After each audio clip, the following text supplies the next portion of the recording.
pense que c'était une histoire d'enfance en fait, comme beaucoup de gens. J'avais pas le droit de regarder la télé. Donc du coup, quand j'étais petite, j'écoutais des histoires. Et j'écoutais L'Oreille, je crois que ça s'appelait L'Oreille en colimaçon. C'était des histoires qu'on racontait, qui étaient créées pour les enfants. Et je pense que j'ai beaucoup écouté d'histoires comme ça avant de m'endormir et que ça a beaucoup créé mon imaginaire. Et voilà, après, c'est ça, c'est comme une cicatrice ou un souvenir d'enfance pour moi, la radio.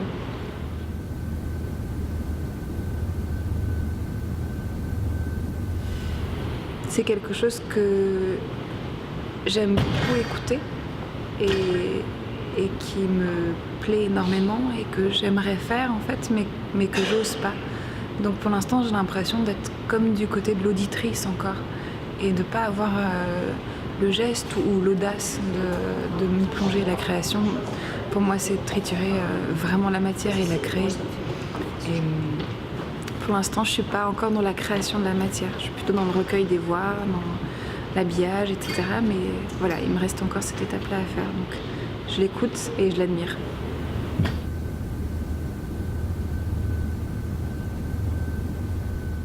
Je pense que c'est de plus en plus difficile de faire quelque chose de nouveau parce que la nouveauté est très difficile à réaliser. Donc du coup, j'ai l'impression qu'il y a plutôt des redondances, des choses que j'ai déjà entendues. Peut-être que je me laisse un peu moins surprendre aussi. Mais il n'empêche que ça me plaît toujours d'écouter.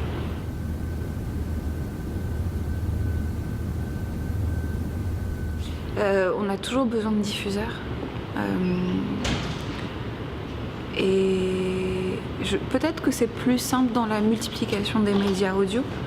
Donc par exemple, moi je travaille pour Boxon, un petit peu, qui est un nouveau média sonore et qui n'existait pas avant. Avant c'était sur internet, c'était que Arte Radio. Donc ça c'est plus facile et aussi j'ai l'impression que ça me laisse beaucoup plus de liberté que n'importe quel autre média, on va dire grandiloquent comme Radio France. J'ai l'impression d'être libre vraiment de faire ce que je veux. Donc il y a peut-être une évolution dans ce sens-là où la pluralité des offres nous permet aussi de trouver des coins où s'exprimer un peu plus facilement que juste à Radio France ou à Arte Radio.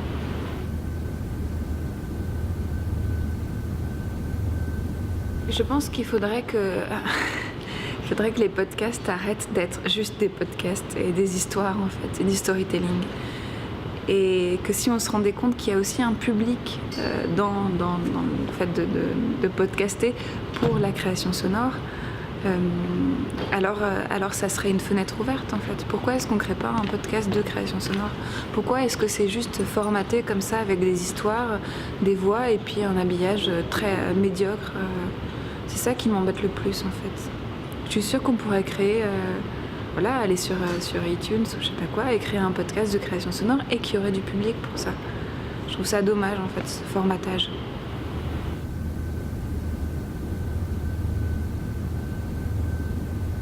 C'est un moment que j'attends parce que ça me permet de me plonger dans ce qui se fait et d'ouvrir plus mes oreilles et plus mon attention. De forcer ma curiosité aussi, ça je pense que c'est important parce que sinon je vais seulement vers les choses de prédilection et moi j'aime bien découvrir.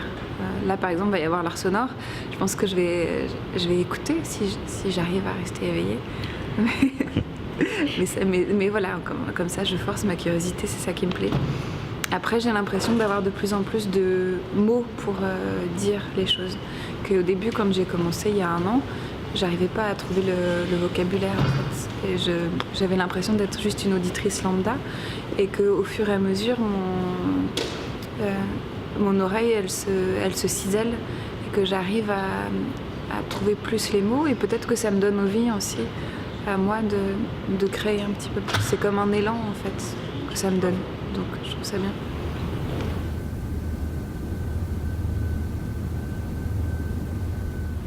En fait, de fermer les yeux dans la vie, que si on ferme les yeux dans la rue, si on ferme les yeux pour s'endormir, alors c'est peut-être à ce moment-là qu'on est le plus sensible au son, avant qu'on dorme avec des boules de caisse. que l'art sonore, c'est la continuité de ça, peut-être de ce moment d'endormissement, ou alors c'est fermer les yeux pour mieux imaginer. Et moi je trouve ça super en fait, ça fait travailler tout un autre pan de l'imaginaire que l'image qui nous aplatit un peu les choses.